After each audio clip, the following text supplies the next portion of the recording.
Shane's already done the first ride and setup of the CycleOps Hammer. Today I get to do the unboxing. So we've just received it in the last few days. Now I get to rip into the box, set it up for my bike here, and see if we can connect it through to Zwift. It says on the box here that it's easy setup. Simply remove your back wheel, install a cassette, and attach the bike at rear dropout. Let's see how realistic that is. I think it needs to, at the front. Move it forward, sit it down.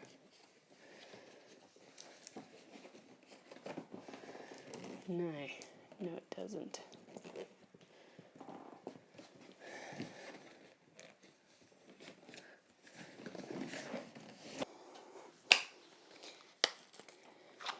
Still have no idea how it opens.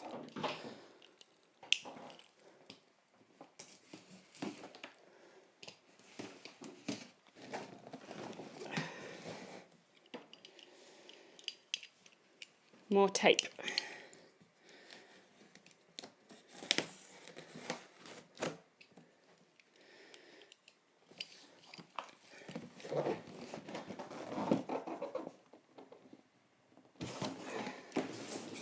Ha! Wow. Here is a lot of cardboard.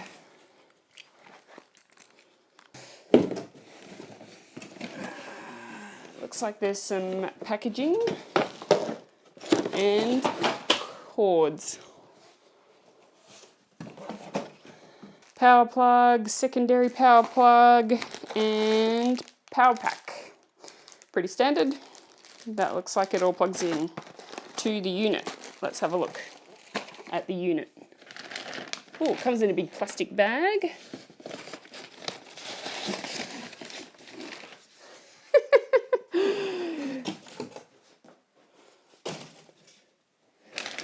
Okay.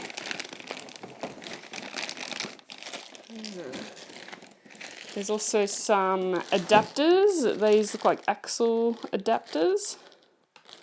We'll have a look at those in a minute.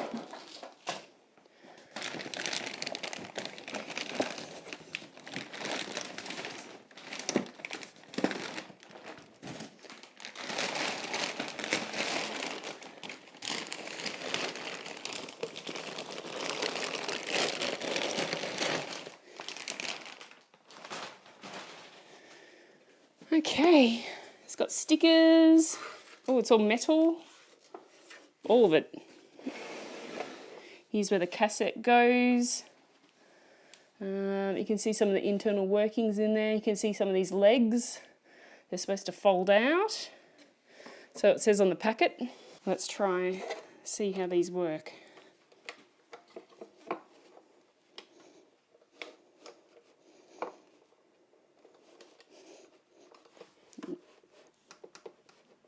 That isn't going anywhere. Oh, there is that. Not on that side. Yeah, the other one works. Okay. There's a bit of that. Yeah. That clips out. There's the handy wheel mount. That must be the front block riser.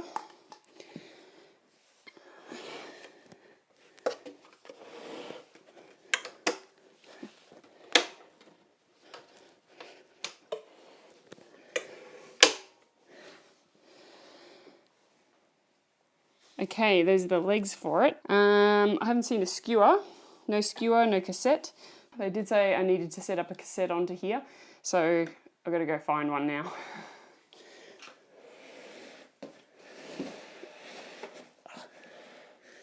That should be good. Okay, we'll also have a look what's in the box and see what other accessories we get to go with this. So we've got a power plug here, got another power plug. This is the power pack, and things that look like they plug into the side somewhere with different connections. Also got QC check and user guide. All right, thank you for purchasing. This gives you access to valuable information. Fantastic. Number one brand of bicycle trainers. Okay, tell us what you think. I'm going to need a chain whip, an Allen wrench, adjustable wrench, and a cassette locking ring tool. Okay, I'll get my tools together in a minute. This shows me how to put the legs out. Fantastic, already done. Oh, it's got leveling on each of the legs as well with the yellow spinning, which is fantastic, and how to use the riser block for the front wheel. Added stability. Okay, here's what the extra rings are for dropout spacing for different widths. It says here that out of the box the hammer will be set up with 130mm dropout spacing, and this picture over here says a road bike with quick release has 130mm, so that means I don't need to do anything else. We should be good to go. Okay, and here we are with the section about cassettes. So it says here we've got an 11-speed cassette, which is for my bike, and indicating by the picture I don't need an extra spacer ring, so we just put it directly straight on. We should be good to go. Yep, and tighten it up with chain whip. I can do that. Let's go. Okay, so time to put the cassette on. Let's go. We have here a Shimano 11-speed cassette, 1125, which is pretty standard kind of spacing.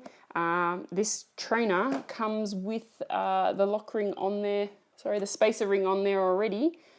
So I'm going to take that off. It's held on by a little elastic, and put that aside. And get this on. You've seen one of these new cassettes before. They come all pretty folded.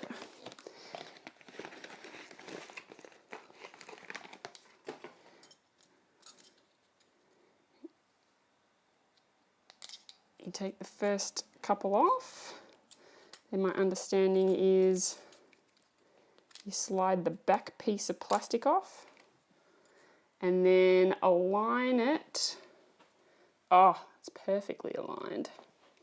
Should be able to align this up like that, and so it's in alignment, but this thing doesn't want to slide onto it. There we go. So if you can see that, it just wasn't moving, and that way you don't have to do it individually, even though you can. Okay, let me get the last one on.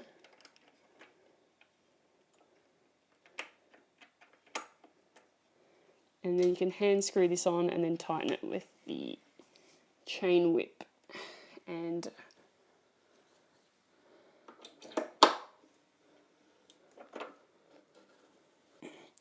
okay, it did need a little bit more brute force, so I've used a chain whip as well to hold it in place and then lock it in the lock ring.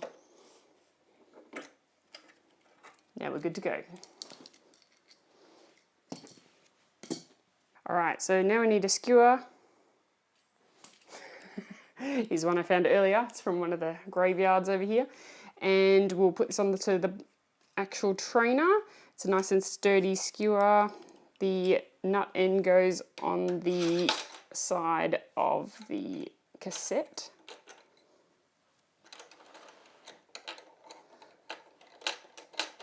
I'll leave that pretty loose so I can get my bike on nice and easily. And now we need to plug it in. Okay. Alright, and we plug it in on the side. Let's see what noises it makes. Oh, we've got a light here at the front. Okay, now it's all plugged in. Now it's time to get the bike on and see if it's ready to go.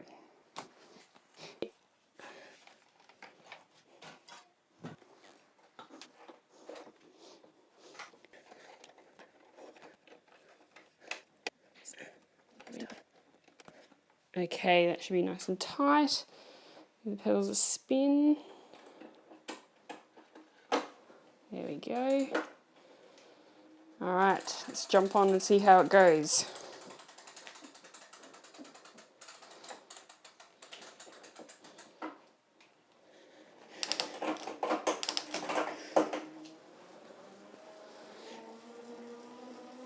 Well, first impression is it's pretty quiet.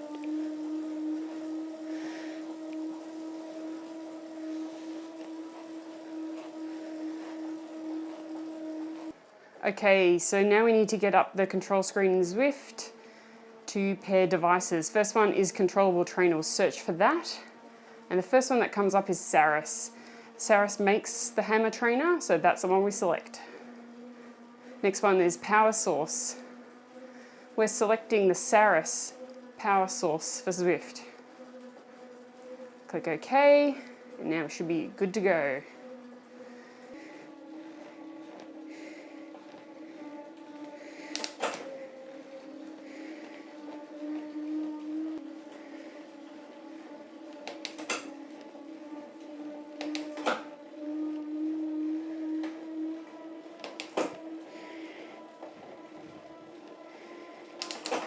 So that was pretty straightforward. We've got the hammer out of the box, we've set it up, got Zwift up and running. It was pretty straightforward. The only thing that you would need to do is get some additional tools to install the cassette. You would have to have a spare cassette, or you can purchase one at the same time as you get your trainer.